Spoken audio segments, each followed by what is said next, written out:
You're watching an anime fight. The music cuts, the camera zooms in, the character starts screaming, and they do not stop screaming for an uncomfortable amount of time. Veins pop, rocks levitate, hair physics break the laws of nature, and everyone nearby either shields their eyes or yells their name in concern. Today we're talking about one of anime's loudest traditions, the power-up scream. Why do characters have to yell to get stronger? Does it come from anything real, or did someone just decide yelling is the universal language of "I'm about to unlock God mode"? Section 1. The big yell. Ever notice how fights just pause? Alright, let's set the scene. You're glued to your screen. The hero is on the ropes, looking like they just went 12 rounds with a cement mixer and lost. The big bad character is monologuing, probably about friendship being a statistical anomaly, or how they're about to repaint the landscape with the hero's internal organs. Gross, I know. It's grim. The music is sad. You're pretty sure this is it. Then, our hero clenches a fist. A single tear rolls down their cheek. They think about their friends, their promise, maybe that really good bowl of ramen they had last week.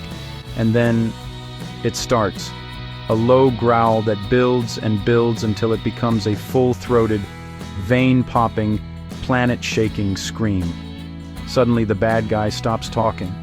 Everyone on the battlefield, friend and foe alike, just stops. They turn and stare, as if it's rude to keep fighting while someone is having a vocal tantrum of this magnitude.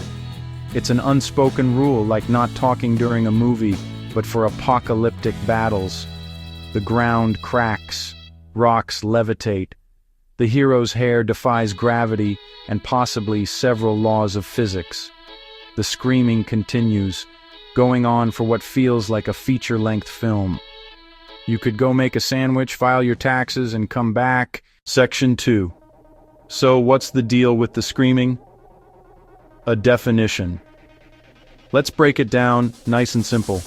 The power-up scream is that extended yell characters unleash when they're transforming, charging energy, or pushing past their physical and emotional limits in combat. It's not just a quick "hi-ya." It's a sustained roar that usually comes with glowing auras, wind gusts, shaking ground, and dramatic zoom-ins. You know the drill. The longer the scream, the bigger the power jump. It's less of a battle cry and more of a full-blown transformation sequence set to the music of their own vocal cords. Think of it as the human equivalent of a car engine revving so hard it starts to glow.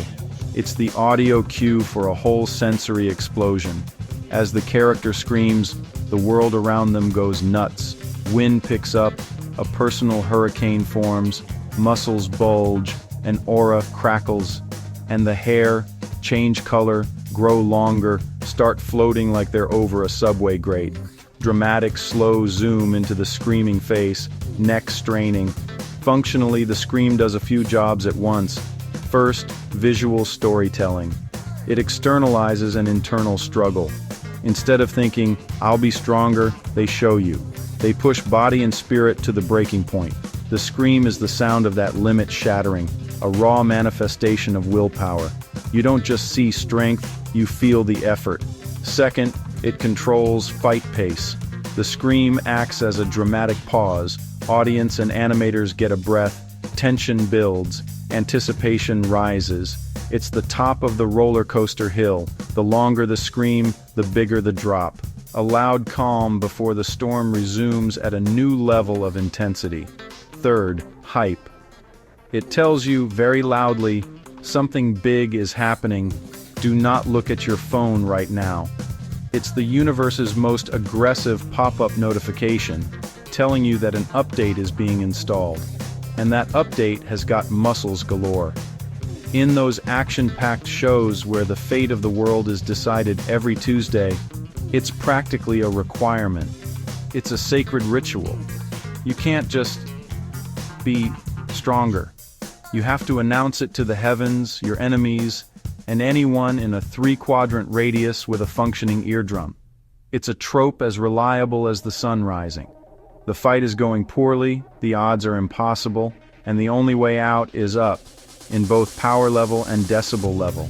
It's a moment of pure, raw emotion made audible and visible for everyone to see. But is it just for show? Is there a method to this madness, or do these characters just have a lot of pent-up frustration? Let's dive in, shall we? Section 3 coming up, the wind-up, visuals, pacing, and that sweet, sweet hype. Without the scream, a sudden jump in power can feel cheap. The scream makes that jump feel earned through visible struggle and pain. Section 4. Back to basics. Real-world shouts and martial arts. Believe it or not, the idea of yelling to channel your power isn't just some made-up anime nonsense. In real-world martial arts, there's the concept of kiai, a focused shout used when striking, blocking, or channeling force. The word itself can be broken down. Kai means energy or spirit, and AI means to join or to meet. Physically, it's a sharp exhalation that tenses the core, stabilizes the torso, and adds more force to a punch or kick. It helps with breath control and acts as a psychological tool for focus and intimidation. So that quick hi-ya isn't just for show, it's a legitimate technique. The transition from a real-world kiai to an anime power-up scream is a classic case of stylistic exaggeration. Creators took the idea, yelling to focus your energy, and made it bigger. What if the shout didn't just accompany the strike, but was the source of the power itself? And thus, a trope was born. This is where realism gives way to ritual. The short, functional shout gets stretched, amplified, and given new narrative purpose. It became less about the physiology of a single strike and more about pushing past emotional and spiritual limits, the artistic representation of a breakthrough. Animators understood its core purpose, focusing energy, and transformed it into a spectacular, drawn-out ceremony that became a signature of the genre. So how did we get from a quick, realistic kiai to a scream that lasts for 3 commercial breaks? The answer lies in the evolution of shonen anime. 1970s, we had early hero shows. 1980s, you get bigger, serialized action. As arcs grew epic, fights became more elaborate. And what's a better way to amp up a fight scene than prolong the yelling? The stakes got higher, the villains got stronger, heroes needed bigger ways to level up. Then shows with spiky-haired alien warriors popularized long power-ups. Longer, longer. The transformation sequence became a staple. Production-wise, animation is slow and costly. Long power-ups can reuse energy crackles, swirling wind, close-up frames, bank animation that fills time with reusable drama. It also gives voice actors a chance to showcase raw emotion, and sometimes wreck their throats. Their performances sell the moment. A big show makes an iconic long scream. Audiences love it. Other shows try to top it.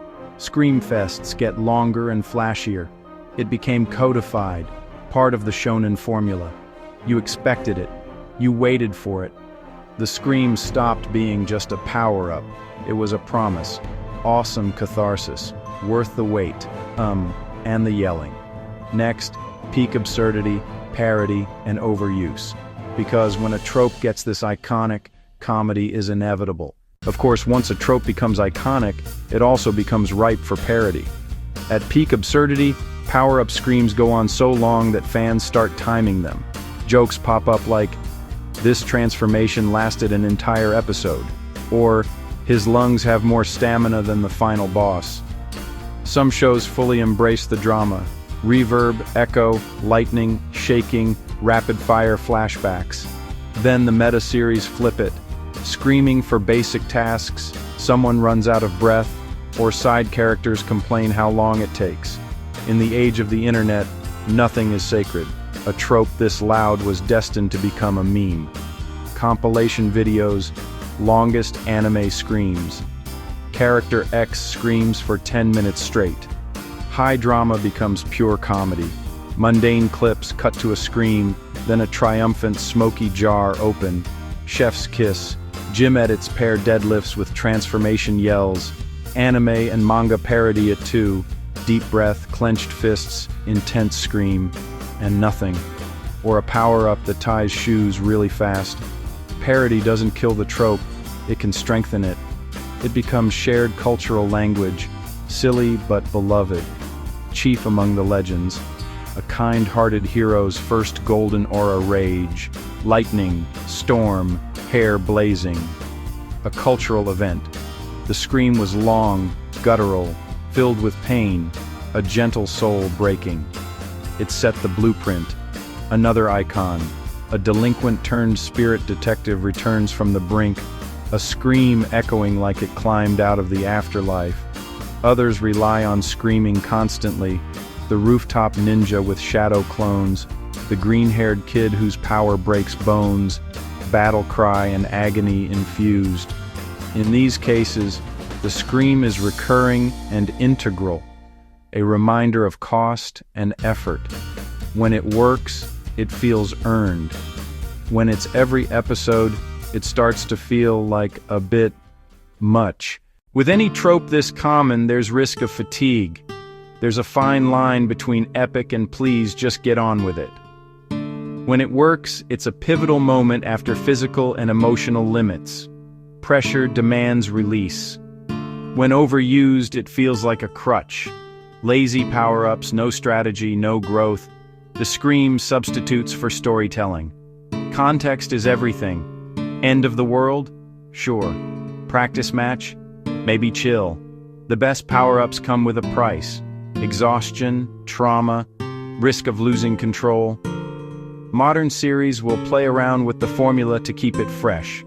One approach, shorten it to a single powerful roar.